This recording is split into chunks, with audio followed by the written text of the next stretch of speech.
एक बार किसी राजा के दो मंत्रियों में वाद विवाद हो गया। एक कहता था कि धन की प्राप्ति व्यापार से होती है, दूसरा कहता था व्यापार से नहीं, बुद्धि से धन प्राप्त किया जा सकता है। इस बात पर कई दिनों तक उनका वाद विवाद चलता रहा और एक दिन आपस में हाथापाई हो गई। जाहिर है कि दोनों को दरबार में हाजिर होना पड़ा।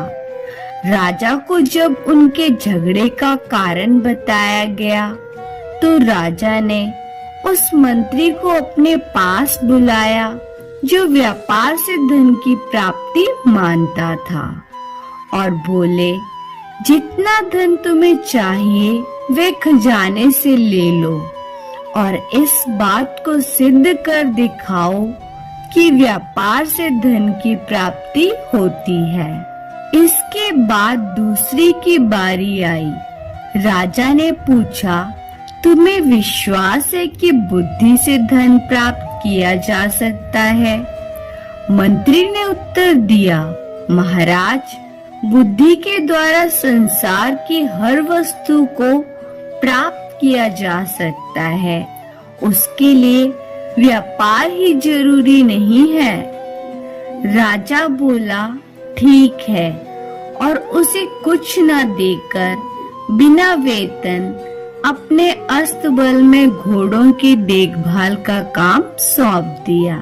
दोनों मंत्रियों को आदेश हुआ कि 6 महीने के अंदर अपनी बात प्रत्यक्ष कर दिखाएं, वरना दोनों को कड़ी सजा दी जाएगी।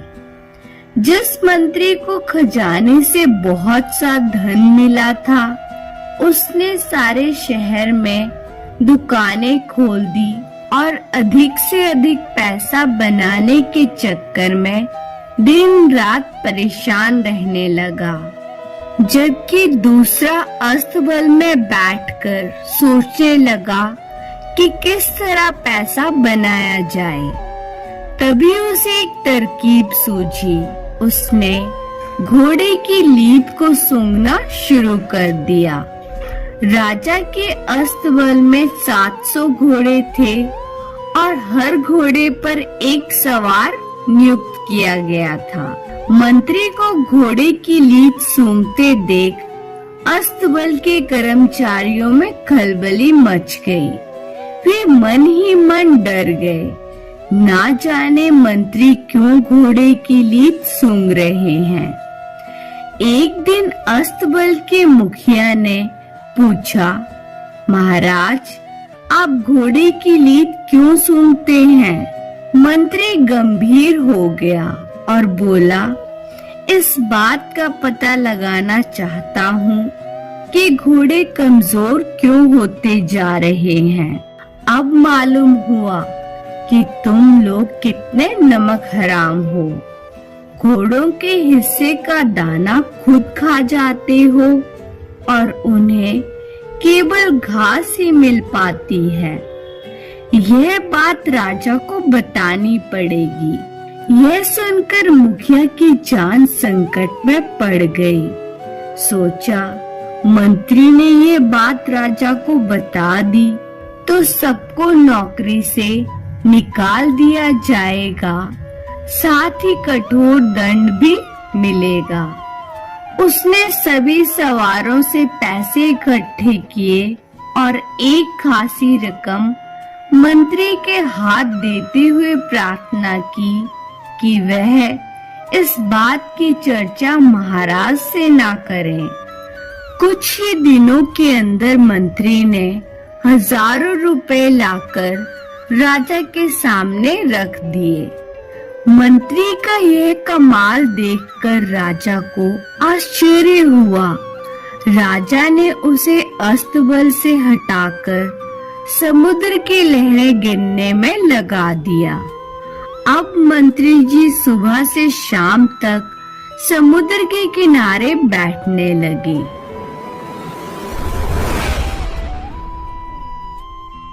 जैसे सचमुच लहरों को गिन रहे हो। एक दिन जहाजों के कप्तान ने मंत्री जी को समुद्र के किनारे बैठे देख लिया। वह मंत्री जी के पास आया और वहां बैठने का कारण पूछने लगा। मंत्री जी बोले, कई बातें ऐसी हैं जो सबको नहीं बताई जाती। ये समझ लो कि महाराज ने लहरें गिनने का काम मुझे सौंपा है, लेकिन तुम्हारे जहाजों के आने जाने से लहरें टूट जाती हैं और राजा की आज्ञा का पालन नहीं हो रहा है। यह सुनकर कप्तान डर गया, कहीं मंत्री जी ने राजा से शिकायत कर दी तो मुसीबत खड़ी हो जाएगी। यह सोचकर उसने अपने मल्लाहों से बहुत सा धन इकट्ठा किया और मंत्री के हवाले करते हुए बोला कि महाराज से इस बात का जिक्र ना करें। मंत्री मन ही मन प्रसन्न हुआ। अगले दिन उसने बहुत सा धन लाकर राजा के सामने रखा तो राजा चकित रह गए और सोचने लगे अब क्या किया जाए। उसे कहीं ऐसी जगह भेजना चाहिए जहाँ थोड़ी भी आमदनी ना हो। राजा ने उसे समुद्र तट से हटाकर रात में तारे गिनने का काम दे दिया। अब तो रोज ही मंत्री महोदय शाम के वक्त घर से निकल पड़ते और रात भर आसमान में आंखें गड़ाकर बस्ती में घूमने लगे। अचानक एक रात मंत्री जी उस बस्ती में पहुँचे जहाँ नगर के धनी व्यक्ति ऊंची हवेलियां बनाकर रहते थे। लोगों ने देखा आसमान में आंखें उठाए मंत्री जी गली कूचों में घूम रहे हैं। लोगों ने पूछा, महाराज इस आधी रात में आप आसमान की तरफ क्यों ताक रहे हैं? मंत्री जी की आंखों में आंसू भर आए। वे बोले, आसमान में उठी हुई इन हवेलियों को देख रहा हूँ। इतना कहकर वे फूट फूट कर रोने लगे। लोगों ने कहा, इसमें रोने की क्या बात है?